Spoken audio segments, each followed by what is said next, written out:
प्रिया और कमल की कहानी एक ही धागे में बुनकर सुनाती हूँ। एक सरल सुबह से शुरू होकर चांदनी रात तक का सफर, जिसमें हर पल में एक नर्म सी गर्माहट थी।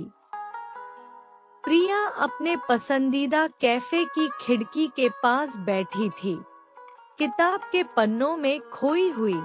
बाहर हल्की सी हलचल और शहर की आवाजें थी। कमल उसी दिन नए शहर की खोज में थका हुआ उस कैफे में आया और खाली टेबल की तलाश में उसकी नजर प्रिया पर टिक गई। एक छोटी सी मुस्कान, एक अनजाने से साझा किया गया कॉफी का कप और बातचीत की पहली लकीरें बन गई, इतनी सहज कि दोनों को भी समझ नहीं आया कब दूरी मिटने लगी। धीरे धीरे उनकी मुलाकातें नियमित हो गई। सुबह की छोटी छोटी मैसेजिंग, दोपहर में अचानक मिलने की योजनाएं और शाम को लंबी बातें।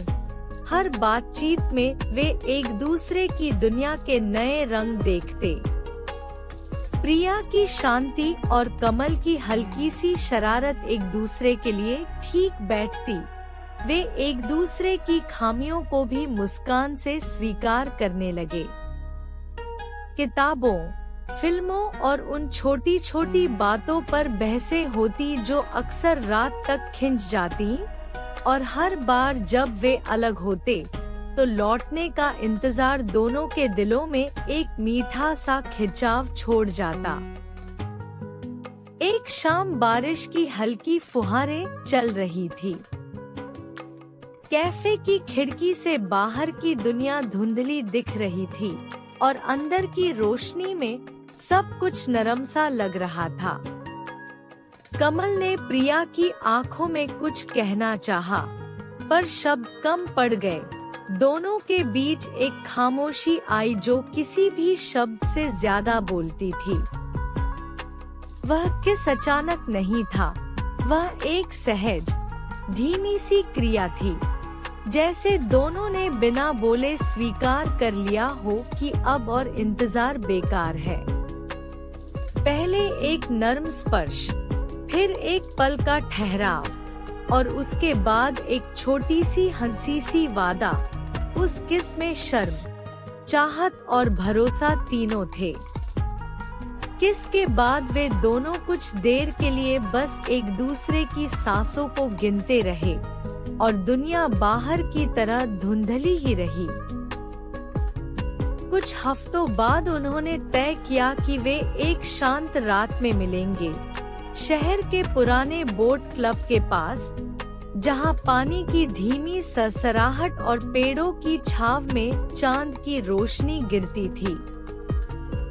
प्रिया ने हल्का सा शॉल ओढ़ा और कमल ने उसकी ओर धीरे धीरे कदम बढ़ाए। रात की ठंडी हवा में उनकी बातें और भी खुलकर आईं। बचपन की यादें, छोटे छोटे डर और भविष्य की अनकही उम्मीदें। चांद की रोशनी में कमल ने प्रिया का हाथ थामा और दोनों ने बिना किसी शोर शराबे के एक दूसरे की उपस्थिति को महसूस किया। वहाँ कोई बड़ी घोषणा नहीं हुई, सिर्फ दो लोग, एक शांत रात और एक समझ जो शब्दों से परे थी। उस रात उन्होंने लंबी बातें की, पर सबसे ज्यादा उन्होंने चुप्पी में एक दूसरे को जाना। कभी कभी शब्दों की जगह एक नजर, एक हल्का सा स्पर्श या एक मुस्कान ही काफी होती है यह बताने के लिए कि कोई साथ है। बोट क्लब की लकड़ी की बेंच पर बैठे हुए, पानी पर चांद की परछाइयां झिलमिला रही थी और हवा में एक मीठी नमियत थी।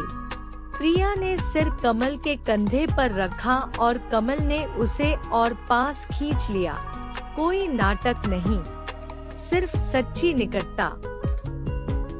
उनकी कहानी तेज मोड़ों वाली नहीं थी, वह छोटे छोटे पलों से बनी, भरोसे और समझ से पनपी। झगड़े आए, पर वे भी जल्दी सुलझ गए क्योंकि दोनों ने सीखा था कि प्यार में जीत हार से ज्यादा जरूरी है एक दूसरे को सुनना और समझना। वे साथ में शहर की गलियों में खोए, नए नए कैफे खोजे और कभी कभी बस बिना किसी योजना के लंबी सैर पर निकल पड़े। हर अनुभव ने उनके रिश्ते को गहरा किया और हर छोटी सी मुलाकात ने उन्हें यह एहसास दिलाया कि साथ होना ही असली आराम है। समय के साथ प्रिया और कमल ने जाना कि प्यार केवल रोमांस नहीं, बल्कि रोजमर्रा की देखभाल, छोटे छोटे समझौतों और एक दूसरे की खुशियों में शामिल होना भी है।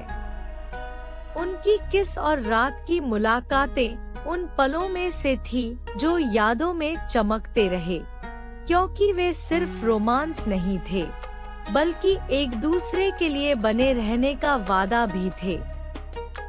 उनकी कहानी सादगी में खूबसूरत थी और यही सादगी उन्हें सबसे ज्यादा पास लाती रही।